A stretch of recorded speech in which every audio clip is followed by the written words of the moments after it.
Assalamualaikum warahmatullahi wabarakatuh. Halo semuanya, perkenalkan saya Nurul Fidiah NIM 4191111023 dari kelas PSPMA 2019.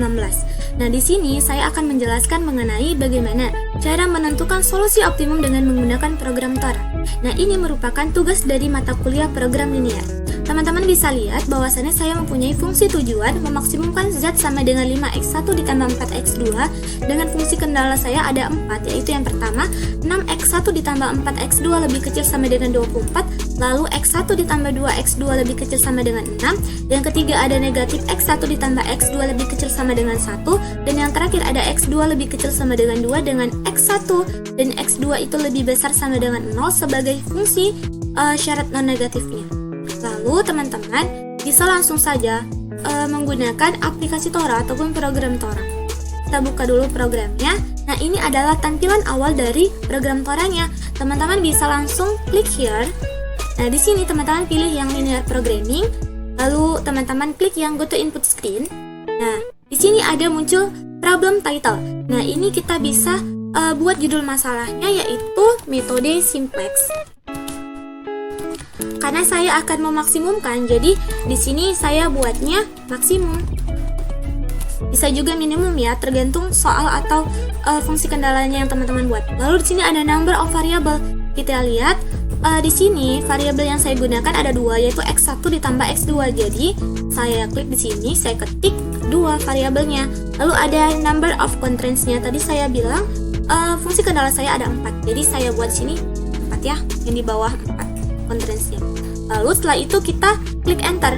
Nah, ini muncul tabelnya, kita isi. Di sini x1, lalu di sini kita buat x2. Nah, di sini karena kita ingin memaksimumkan, jadi tetap maximize. Tapi kalau teman-teman mau minimum, teman-teman bisa klik, maka dia berganti jadi minimize. Kita akan kembali lagi ke maximize. Nah, di sini soal kita adalah tadi 5x1 ditambah 4x2. Maka di sini kita buatnya 5. Ya, di sini kita buat angka 5. Lalu di sini kita buat angka 4, yang ini tidak usah diisi, biarkan saja. Lalu di sini ada fungsi kendala yang pertama.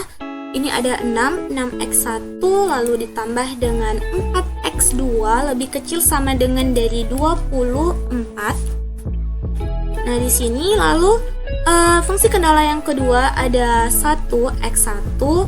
Kita buat di sini lalu ada 2x2 dengan ini tandanya lebih kecil sama dengan, lalu itu dianya 6. Lalu di sini constraints yang ketiga atau fungsi kendala yang ketiga ada negatif 1, dan yang untuk x2 nya itu 1 dengan ininya tandanya benar, lalu hasilnya itu 1. Dan yang di sini x1-nya itu 0, jadi kita nggak perlu mengubahnya ya teman-teman. Lalu langsung masuk saja yang x2-nya itu 1 dan di sininya 2. Nah, teman-teman setelah mengisi tabel ini, teman-teman bisa klik solve menu yang di bawah nih. Teman-teman bisa menyimpan data. Kalau mau menyimpan klik yes, kalau tidak mau menyimpan klik no. Kita mau menyimpan klik yes. Lalu di sini kita buat file name-nya, bisa kita buat metode simplex. Terserah teman-teman sih mau buat apa ya. Lalu kita save. Nah, di sini ada solve problem, kita pilih yang algebraic, lalu kita pilih yang iteration, lalu all select stretching solution. Nah, di sini teman-teman bisa klik yang go to output screen karena kita ingin melihat outputnya.